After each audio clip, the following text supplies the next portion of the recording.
with the podcast with your host, Dallas Maxwell, aka the Dot Connector. If you have been here before, come on in, make yourself comfortable, have a seat. If you're new to the podcast, so essentially what happens is that in our life, we have these events, these situations, sometimes these instances, right? And I call these dots, right? And when we connect these dots, we get the picture that is our life, right? So, but if we don't like what that picture looks like, then all we have to do is go back, refine, design, or redesign rather, these dots. And although we can't change the dots, we can change the meaning, and we can renumber those dots and connect them to create a picture of a life that we love. They say if you give a man a fish, you feed him for a day. If you teach a man how to fish, you can feed him for life. We take it a step further and show a man how to build his own pole and find his own bait. When you can do that, you have freedom. And that's what it's about at the end of the day. When I say man, I mean mankind. And so that's essentially what the podcast is. And today, I want to talk about the power of perspective and why, if you want to be happy and or successful, you must develop optimism, right? Perspective, right? I always say what you think about is what you bring about. Stumbling blocks and stepping stones are made out of the same material. The difference is a matter of perspective. In As a Man Thinketh by James Allen, he says, man thinks in secret, and it comes to pass. Environment is but his looking glass. And I've listened to that book, I'm sure hundreds of times at this point, and every time you listen to it, it's a different book because you're a new person. But it says, man thinks in secret, and it comes to pass. Environment is but his thinking glass. And so there's another saying in that book. It's basically saying that there's no chance, even if on the surface it seems like things aren't connected, we can trace pretty much every one of our experiences back to our thinking, right? And so the title of this is Perspective is Key, Why We Must Be Optimistic. So if what we think about is what we bring about, in other words, what we think about is what we eventually manifest, then logic would stand that the way we think about things would be the most important thing. Stumbling blocks, stepping stones. It's not what you're looking at, but it's the way that you chose to look at it that has the most impact. I never forget landmark education. If you've ever heard of Landmark, the forum, I did it when I was a kid, probably like 15 years old. The funny thing about it, while I'm laughing, is that it was actually a birthday present, which at the time I did not think that it was a birthday present at all. And if you're not familiar with it, it's basically this kind of a seminar, and it's transformative. It's really hard to explain. It's like trying to explain how to ride a bike, right? But they were talking about essentially the fact that human beings, that nothing means anything. Everything is empty and meaningless. Now, on the surface, that could seem kind of depressing. Dallas, what do you mean? My kids, my family, my life, my degree, it don't mean nothing? Nah, it ain't that things don't mean anything. It's just that the meaning of things has nothing to do with the thing, but the perceiver of the thing. Like, you ever heard the saying, beauty is in the eye of the beholder, meaning the looking is what determines what's seen, not the thing being seen, if that makes sense. So when we're talking about optimism, it's like, how do we relate to things and events that happen in our life? And it's not what happens to us, it's what we decide about what happened that has more power and more control, if you will. And so, a lot of people say the glass, you may have heard the analogy, there's the glass half empty or half full. And the whole thing is that you have a glass and the water is up to half of it. The saying is it half full or half empty? And the optimist says that the glass is half full because they're thinking forward. if the pessimist says that the glass is half empty because they're thinking it's going down.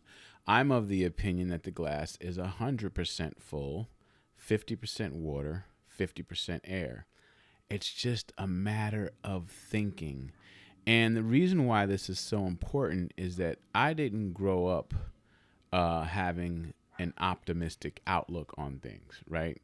I grew up in a situation where I was happy and sometimes I was sad, and I didn't have the kind of influences that were telling me everything is going to be all right, right? I was always aware of whatever the challenges were going on, and it affected the way that I looked at things. And here's a test, right? If you get news or someone tells you something or something happens or you miss a light or whatever, what is your go-to thought? Is your go-to thought, wow, look at what happened again, and then you go down that road? Or is it, oh, okay, I'll just wait. I'll be patient. Maybe not now, right? And so the point is that the way we look at things really determines what we're looking at. It has nothing to do with what we're looking at, but it's really the way that we're looking at it. So stepping blocks and stumbling stones are made out of the same material. It's a matter of perspective. So you can turn what would be a stumbling block into a stepping stone if you know how to look at it. I'll give you an example, right?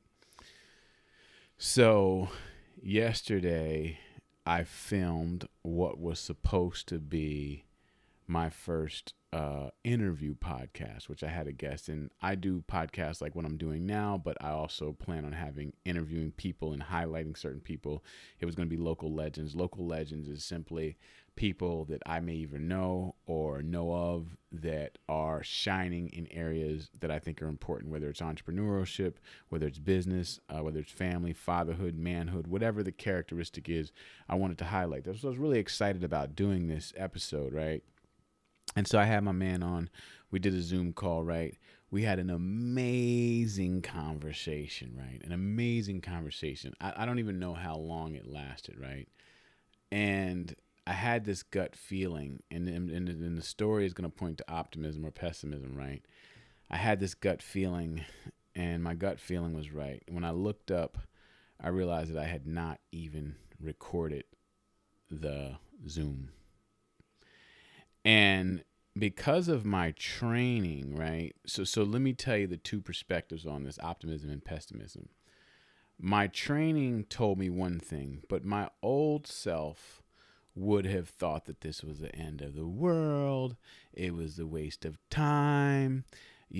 Technology, that's the point. You start reaching for all of these negative things, right? And whatever you reach for, you will grab. Whatever you're looking for, you will find. It is all about your perspective and your approach and your mindset. I never forget one of this story, right?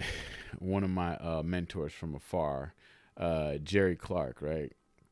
When I was in network marketing, we went to this convention. I think it was in Dallas at the time, right? Now he said something on the stage, and it was in line with this optimism and pessimism and how to look at things, right? And so what you'll notice, and we'll talk about Jerry Clark in a minute, but what you'll notice is that with successful people, it's not where they're from. They don't have any inherent abilities that you may not have. The common denominator between successful people and unsuccessful people is one thing. It's how they think and how they decide to look at things, right? So he was talking about having a positive mental attitude, the PMA, positive mental attitude, having a positive outlook, right? And he had this situation where he lost a lot of bread, right? He had some deal came through and he ended up losing like about $250,000, right? And being an eternal student, right? He lost the money. And of course, if you lose that type of money, and I don't care how much type of money you have, that's a lot of money. It's hard to reconcile what we call a loss. Sidebar, you can't lose as long as you learn. You either win or you learn. There are no losses provided you can pull away a nugget or a lesson or a jewel that is worth more than what you paid for it in aggravation. I always tell my kids, I'm like, listen, I love y'all, My biggest goal for y'all is to go out here in the world and make some new mistakes. Don't make the mistakes your daddy or mommy made. Make some new mistakes. So, boom, back to the lesson. He was like, $250,000. He said, damn. Now, how can I make this not sting as much? How can I make losing this bread not hurt as much? He started thinking, he's like, well, I like education. I like learning. He was like, maybe I just spent $250,000 on a seminar, right? So now he's in the mind frame of looking at it like it's training. So $250,000 on this seminar, right? So the next step is that what can I learn from this situation that's more valuable than $250,000? And as he thought about it, he ended up coming up with a lesson that would save him more money or would put him in a position to be able to make more money. And therefore, he was able to frame the $250,000 not as the loss that it seems like it was, but as a gain in knowledge and perspective. Perspective's the theme, right? So back to the podcast, right? So I filmed this episode, and the thing is that like I was telling my man, you know what I'm saying, it's live from the cocoon, man. I was gonna call this show Live from the Cocoon, right? And the cocoon represents that dark, uncertain place that one must go in order to get their wings and fly, right? So if you're a caterpillar, metaphorically, as a parable, in order to get your wings, you must go into the cocoon. And it's a very, very dark and scary place in the cocoon, and nobody goes in there with you, but you can't get wings without going through there. So I was telling my man, I was like, damn, dude. I called him like, yo, you're not going to believe it. He's like, I already know. And I'm like, I ain't even had to say it. So I was like, so what I need help with right now is I need help turning this in to something more valuable than what the seemingly lost was. And this is what successful people do. Success is about becoming a mental alchemist. If you know what an alchemist is, they're people that can turn regular materials into gold, right? And what is success and what is coming up? What is a hustler? What does all this stuff mean? It means that you have the ability to turn what seems like nothing into something. So he was like, yeah, but I think it was perfect. It was a good conversation. He told me whatever he said. I said, all right, I'm good, right? And then I went and I thought about it. I'm like, damn, I gotta need something more than that, because I just spent my whole day trying to figure out how to do this thing. And then I thought about it. I was like, that was rehearsal. That was not supposed to be recorded. There was something that you were supposed to learn about yourself and the way that you want to do it that was more valuable than what you thought there was value in just being able to record it. This is another thing going on, and I'm going to talk about how it comes to me and how the importance of faith. It is difficult to have optimism without faith. The difference between faith and hope and belief is hope is like, man, I hope this thing works, which is a good place to start. Believe is like, I believe in this. I think this very strongly. But when you switch over to the faith side, faith is knowing. Now, here's the thing about faith where people throws you off is that to have faith in things doesn't mean you necessarily need to understand them. When you go over to turn your switch on, to turn the lights on, if you know you paid your bill, you have faith that that light is going to come on. You don't think that there's a reason that it's not going to come on. A real-time example that happened to me this morning. So, boom, I come downstairs and I come in my office and none of the lights are on. Now, I built my house, so I know that everything works and everything else was on. So instead of panicking because I have faith and I know, I just went downstairs, went to the breaker, boom, picked the breaker, the light came back on. So faith is very, very important when if you're going to be optimistic. And most of the times that people where I can show you a pessimistic person, I can show you a person that lacks faith, right? So there's a relationship, but I want to focus on perspective and I want to focus on optimism, right? So after I filmed the podcast, I went through my mental Rolodex of all the things that I learned from doing it, the setup, having a structure, all these kind of things. And all you have to do to learn or to win and to never lose is to just simply find a lesson that is greater than what you spent and you're in profit. you're in the game. So in business, if you're not familiar with business, profit, you hear a lot of people talk about gross sales, like, oh, this company made $300 million. Man, I don't give a damn about what you grossed, man. Big boy said it ain't. I heard it's not what you make, but how much you spent. Profit is what's left over after all expenses. So with your lessons and with optimism and turning losses into learning, all you need to do is to find a lesson that is bigger than what you lost, and you're always in the black. This is how is a business term, in the black means you're profitable, means you have more money left over once you paid expenses. So we're talking about perspective, we're talking about optimism, and how to stay in the black spiritually and mentally with yourself so you can feed your optimism and build this muscle, because it's a muscle just like everything else, right? So after I thought about it, I was like, damn, that's it. That wasn't supposed to happen. That podcast wasn't supposed to happen. And you see the kind of divine principle, you see the kind of connection to everything. So optimism is really what is going to change your life. Now, it's difficult when you first start off, right? Because when you start trying to look at things positively, put a pin in that. This was my start to optimism. I never forget, I was in the barbershop, right? And this was one of the divine turning points in my life. Like, Rich Dad, Poor Dad, if you're into personal development or, you're starting this journey of entrepreneurship, self-discovery, you're trying to get free, you want to start there, right? But I remember one of my homeboys in the barbershop, I didn't even cut this dude's hair. He would just come in, and I work with his cousin, so he would cut in, but me and him would just kick it, for time. We'd stay in the barbershop. And I remember one day, it was a magical moment to me. He said, bro, I want you to read this book. And he handed me the book. And when he handed me the book, I said, thank you. I didn't even look at the book. It was one of those moments in your life where this is a moment. Like, when you get off the exit ramp, you make a turn and you're on a different street from now on. I knew that moment marked an exit ramp for me. And the name of the book was The Power of Positive Thinking by Norman Vincent Peale. And that book was game changer to me, because I had never been around positive thinking, right?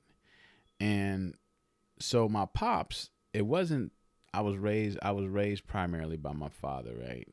And it wasn't that he wasn't an optimistic dude. It's just my dad is a Vietnam War vet, right? And you mess around and survive thinking that you were supposed to die. It's difficult to have a positive outlook. Now, I could back up off it now as an adult and go into the sky with my eagle vision and see, okay, damn, this is what he was dealing with. So that's how he thought. And, growing up watching horror movies all the damn time when I was a kid and just not having a positive expectation, it starts to infiltrate your psychology in a way that you look at things. So growing up, I was always aware of what the challenges were. Sometimes you don't tell kids about what's going on. I knew what was going on. I knew how much the rent was, the mortgage was. I knew how, what we were up against and what we had to do in order to stay afloat. You know what I'm saying? So it was always a constant sense of uncertainty, if you will. And that also creates anxiety, and it'll give you kind of a pessimistic attitude. Now, what I didn't know was how powerful the mind was. I didn't know that what you think about is what you bring about. I didn't know that everybody's manifesting, some conscious, some subconscious. I didn't know that yet. So fast forward to getting this book, it was a different thing to look at. And it's funny, you take a litmus test, right? And this is how you know if you're a pessimistic person or an optimistic person. When an event happens, do you think about the worst possible scenario, or do you think about what's possible, right? That's how you know. So, I lost my train of thought. So, yeah, so it's a matter of how you're looking at things. So when my man handed me this book, The Power of Positive Thinking, and I started reading it, interesting story about the book. I want to just say this real quick. And this is about just the divine kind of a principle, and how when you operate in code, when you operate in principle, when you work with the senior partner instead of against a senior partner, miraculous things happen that are out of your hands. That actual book, The Power of Positive Thinking, Norman Vincent Peale, when he wrote that book, he thought it was garbage because nobody wanted to hear it. And he literally threw it away. And his wife, we'll talk about spouses later, his wife actually took the book out of the trash and mailed it to a publisher, and it became a cult classic. Just a funny little tidbit about the book. But anyway, back to the book, Power of Positive Thinking. And that's what the book was about. I'm not going to recap the book, but it got me on this start of learning to be optimistic instead of pessimistic, right? And it requires training, right? And then also your environment has a lot to do with it. You might not realize, but you probably are around a lot of pessimistic people. And when you start this journey of optimism as looking at things on the brighter side and investing in what you want instead of focusing on what you don't want, it's difficult to do. In The Science of Getting Rich, Wallace Waddles said, sustained thought or thinking, right thinking, is the hardest job on the planet, which is why so many people don't do it, which is why we like to distract ourselves with entertainment. And we would rather do anything but sit still and work through our thoughts. But this is where the gold is. So that book, The Power of Positive Thinking by Norman Vincent Peale, actually changed my life in terms of the way that I looked at optimism. But then what ended up happening is then when you start doing it in practice, you start to realize that what you focus on is what you see. And there's a way to attract what you want by thinking about it. And now see, I want to make this caveat because I don't want to get all hocusy pocusy and new agey and think that you can just think things into existence. It's not that you can't, but you do need to have the word, the thought, the word, speak it into existence, and then the deed part. You do have to have action in that recipe of manifestation. But the starting point, the seed, if you will, your mind is like a garden. Your thoughts are your seeds. Are you watering the weeds or are you watering the seeds is the question. If you're watering the weeds, then you're a pessimistic person. If you're watering the seeds, then you're an optimistic person. And weeds don't produce fruit. So there's no need to ever water the weeds, right?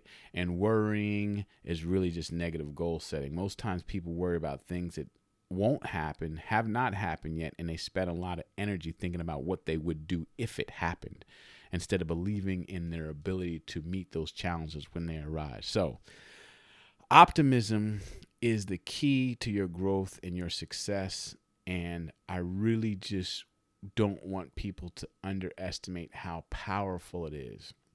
A lot of times people say, well, how can you be optimistic when insert tragedy, bad situation? No, that's called it's tough to do, but it's still the thing that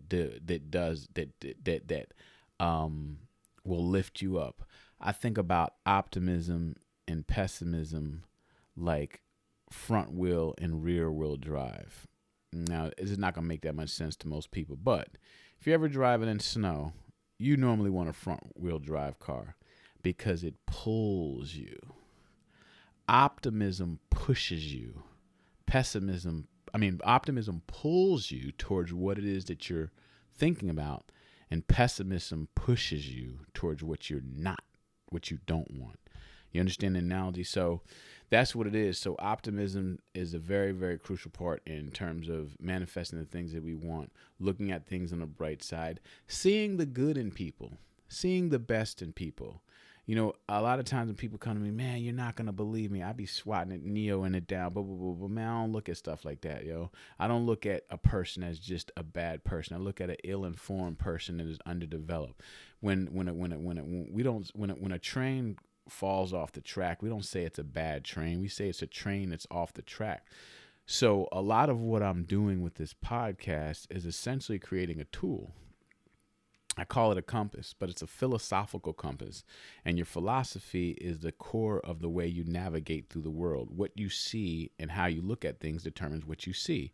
And so developing a PMA, positive mental attitude, or having an optimistic attitude It actually benefits us. It's just difficult to do, which is why most people don't do it. So much to the point, like even dudes that I work with and even my crew, I redid my company values in terms of the type of people that I want to work with. And one of those things is I put in there is optimism. How do you look at the world? Do you believe things are going to work out and your energy is investing in solutions and possibilities and making it work out? Or do you think that everything is fixed and it's out of your control and you're just a victim of circumstances?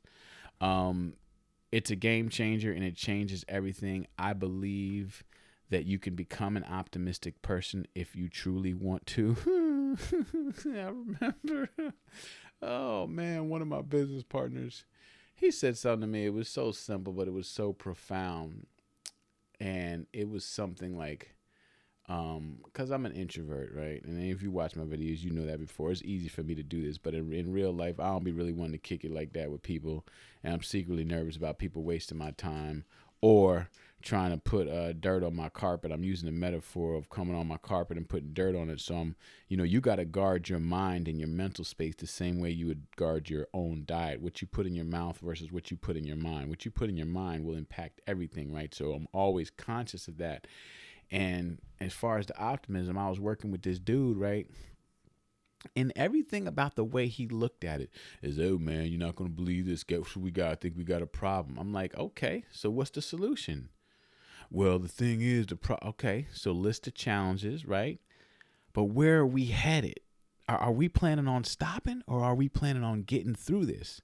And so and then hopefully after listening to this or watching this, you'll start to listen and hear optimism and pessimism around you. And if you're a pessimistic person, it's likely a part of what you have in common with your circle and your friends groups. Birds of a feather flock together. I'm going to use all them old sayings my mom used to say. Birds of a feather flock together, cut from different fabrics. All these different sayings that you hear is real. And so if you're going to start wanting to be optimism, you got to create an environment where you can be optimistic and look out for negativity. It's about focusing on positive and not negative. And the reality is that they both exist. We need both negative and positive. Like we live in a world where we're trying to get rid of negativity. You need negativity because it's relativity. Einstein came up with the theory of relativity, means that you need a reference point in order to determine value. In order to determine distance, we need to know where we're started and where we're going. In order for me to be tall, someone would have to exist to be short. In order for there to be positivity, there would have to be negativity. You need the contrast. Pharrell said in that Despicable Me soundtrack, he said, rainy days are temporary. The contrast is why we have them. The sunshine wouldn't mean nothing if it rained all the time. Ask people in California, they just take it for granted. They take the sunshine for granted. Y'all don't got none of them Washington state gray London days where it's all gloomy all the time. So when the sun comes out, you can say it's a nice day. But if it's nice every day, it's a nice day compared to what? So we need the contrast. We can't eliminate it, but where you want to be on the side of the contrast, if it's a seesaw, you want to be on the side of optimism and positivity. So the message, the lesson is this, is that positivity and optimism is one of the simplest, not easy, things that you can implore and implement in your life that can start making things change immediately. And I'm going to tell you another thing that I learned too, not just your own optimism, but your optimism in terms of seeing the best in people, right? And when I mean seeing the best in people, I never forget Lawrence Scovel Shinn in the book, The Game of Life and How to Play It. She said one of the coldest lines, right? The line was so deep. I remember my daughter when she was in the 4th grade, it impacted her so deeply. She was telling me about coaching her friend in school about this, right? So she said, a man is often cured of their faults by seeing them in others. So the bad that we see in people is really the bad that we see in ourselves. What we see in our world is a mirror and a reflection of who we are, not what we're looking at. And if you want to change the reflection, you don't break the mirror, you simply change the image. The ball is always in your court, provided you don't give it up. So the line in this Florence Scovel shit about, we're often cured of our faults when we see them in others. That's why what pisses you off the most is something that you probably either deal with or still deal with. That's why people become so self-righteous. We get to learning some things. You get to stop smoking cigarettes. All of a sudden, you're a damn health inspector, and you know about the body. You know what I'm saying? Just fall back and chill. It's a reason and a season. Everybody has different rates of discovery. They move at different paces. And when you can learn to have compassion for other people, you really are learning to have compassion for yourself, because you are everybody else. My pops used to say, it's better than to give than to receive. I was like, maybe I'm missing something, because I want to be on the receiving end. But when you understand the principle of that receiving is preceded by the giving, then you're in the know.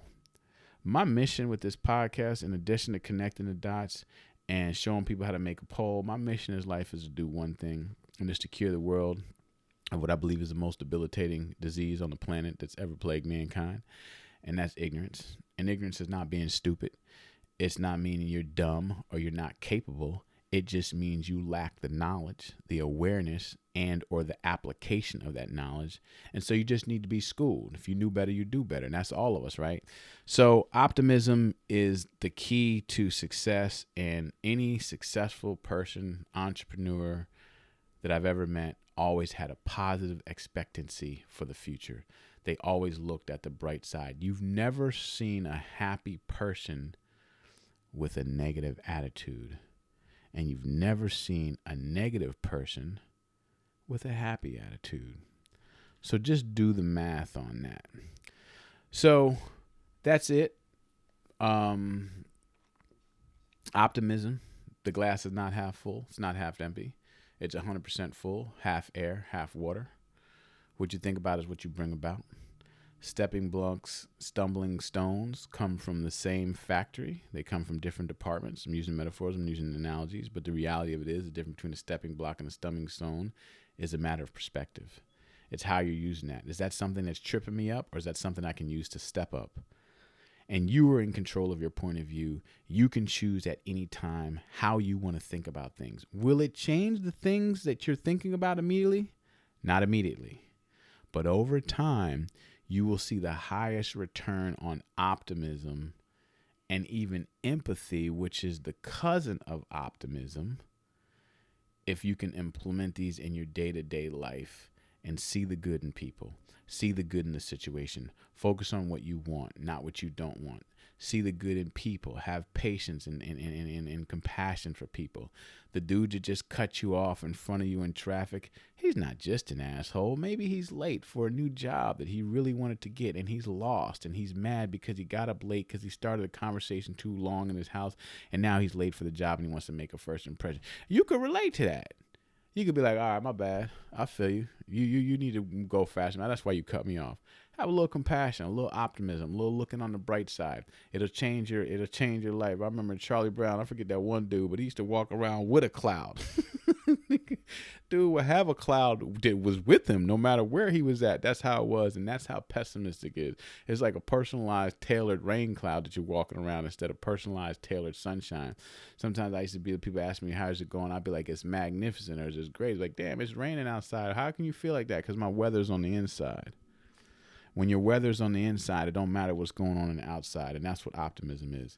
So my pledge or my challenge to you is to start to look at things on the bright side and give it some time, right? It's not going to happen right away. And also know that anytime you make a change and decide to be better or do something different, you will immediately be tested. Just let you know that that's par for the course. If you knew what to expect, then you knew what to accept.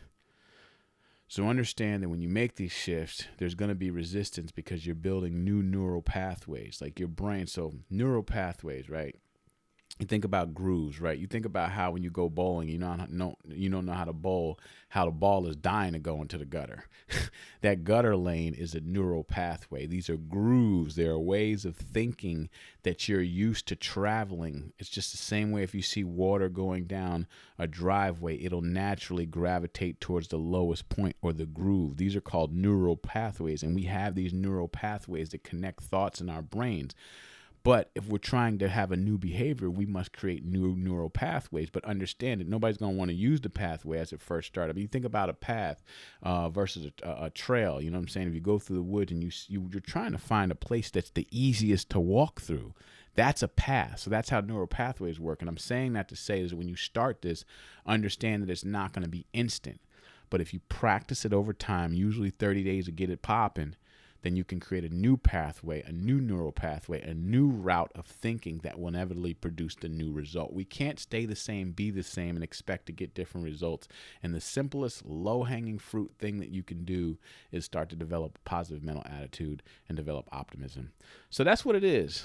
Optimism over pessimism, faith over fear. Nothing is wasted. Everything is happening to you for a reason. It is your job to figure out what it is. Stumbling blocks and stepping stones are made out of the same materials, a matter of perspective. What you think about is what you still bring about always. And what you brought about is based on something you already thought about. Take responsibility for that and start now. And that doesn't mean that you won't have to pay for what you owed from what you did when you weren't who you are now. You still owe the life that you lived before with that old perspective. But once you pay that debt off of your old decision-making patterns, you can start to reap the benefit of your new decision-making patterns and your new perspective and your new attitude. And it's infectious, it's contagious. People will start to be like, damn, that's a way to look at things. I make it a duty of always trying to change the vibe when I go into places and add that to people. It's what I love doing, and I love how that affects people. But you have to live it. You got to be it before you see it, and you have to start with yourself. And the key to doing that is optimism. So that's really what it is. I appreciate y'all for tuning in with your main man, Dallas and Maxwell, the Dot Connector, on the podcast. We're on Spotify, YouTube. Please subscribe to the YouTube channel. If you know anybody that might feel the vibe and you might think some part of the tribe, then share it with them. And on that note, I appreciate y'all. I'm outro.